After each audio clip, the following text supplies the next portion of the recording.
I have talked more than enough. I would like to ask Madame Bryksová to share with us a few notions, but we agreed together that I will introduce the story of Joseph Bryks just in a short glimpse, so that we all know who Joseph Bryks actually was, in case you're not familiar with the story. Let me read a few paragraphs for you first.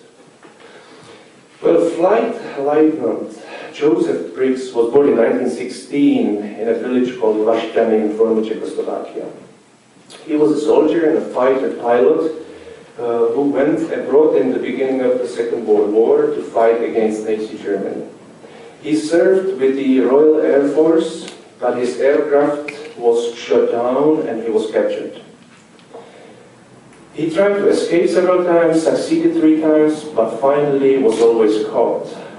After the war, he was a victim of political repression in communist Czechoslovakia.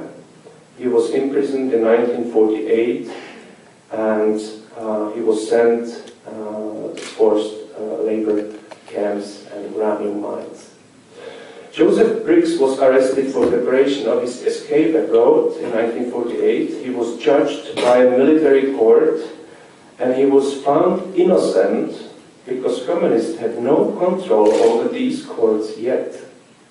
However, a new trial was held on February 1949 where Bryks was found guilty and he was unjustifiably sentenced to punishment in prison for 10 years.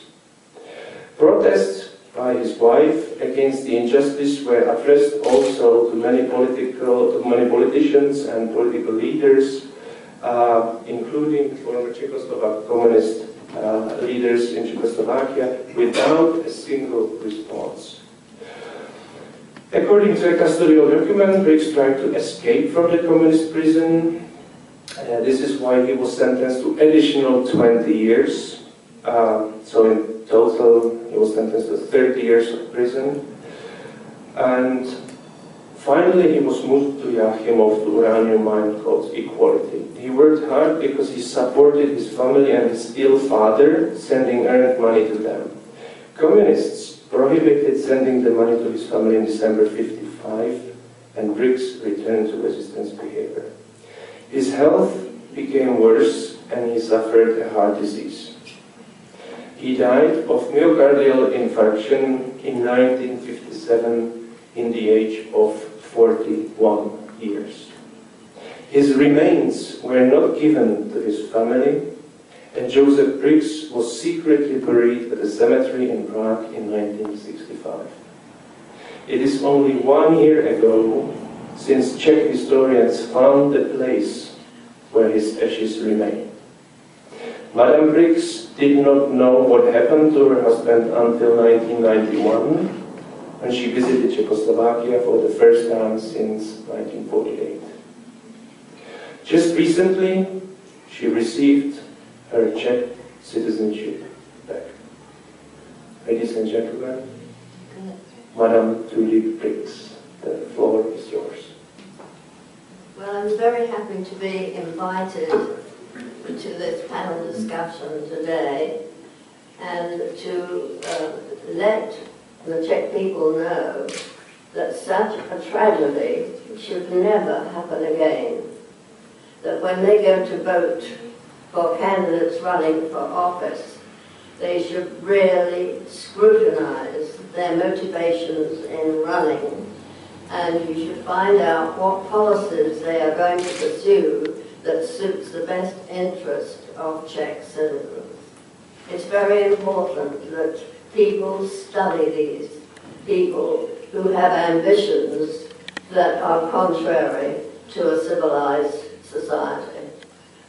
I was present when my husband was arrested, and prior to his arrest, he was accused of being a traitor by various communist leaders to Czechoslovakia, and that any punishment that might be forthcoming from the courts, the communist courts, he would be deserving of that punishment. It was an insult to a very brave man who was highly decorated pilot, who tried so many times in Germany to escape, and also he had a certain role to play in the Warsaw Ghetto uprising, because of one of his escapes he made contact with the Polish resistance movement. Anyway, he was portrayed in Warsaw and accused of being a Russian spy by the communists who were in operation in that country too. He was identified. When he came to Britain, he changed his name from Bryks to Rix, because Rix is an English-sounding name, and he wanted to protect his family for any trouble that might come along as a result of his being called a traitor to his country. Eventually, he was identified, and it's a very long story, and I won't get into it here, and he was arrested by the Gestapo, and then he was later, he was arrested by the communists when they discovered his nationality.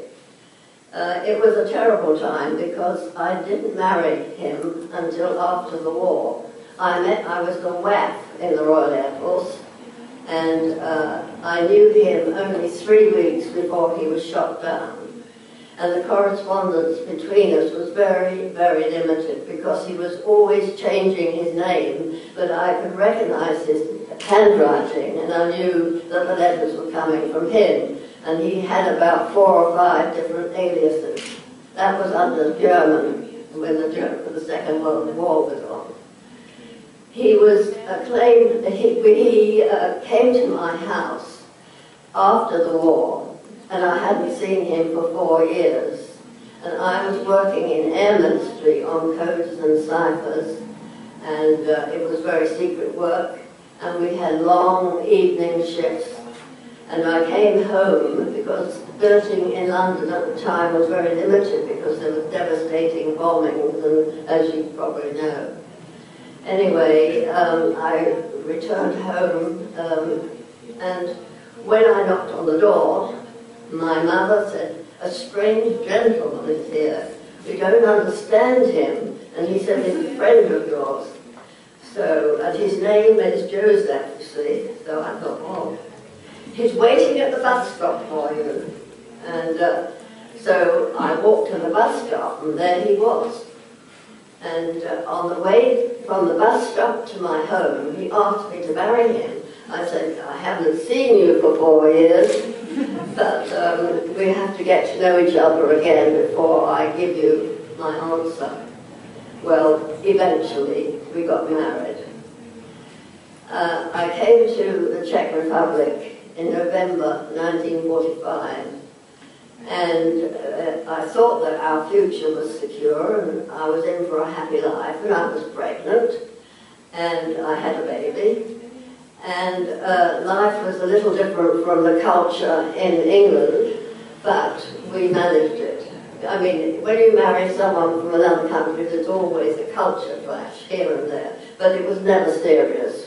I always make fun of it at the time, so we had a happy life. But it was evident, and at the time, I decided to, because English was banned in that country, both by the Germans and the Russians, so I decided to give conversational English classes at Olomouc University. I've forgotten its name, but that's the university. And in my class, I didn't know it at the time, was a man who reported my conversation saying I was critical of the Czechoslovakia, and I had made unfortunate remarks that was absolutely untrue, but it was registered, the complaint was registered against me. To cut a very long story short, the climate changed, the political climate changed in the Czech Republic, in Czechoslovakia, and the communists assumed power. And they considered all those that had fought in Britain in World War II were traitors to the country. And that was a horrible lie, because while they were fighting the Germans, they were also liberating their own homeland from the German occupation. Well, the political climate changed, and I remember going to a collaborator's trial in Olomouc, and the communists there, when they saw Joe with his English wife, started to be hostile to us. And Joe, knowing Joe's temperament, he immediately got up and argued with them. And the next day, this whole business was in the communist newspaper, our behavior, which was absolutely untrue. Joe was telling the truth, and they didn't like it.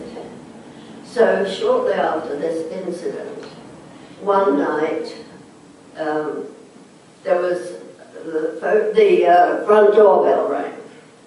And Joe got out of bed, and I heard noises in the corridor.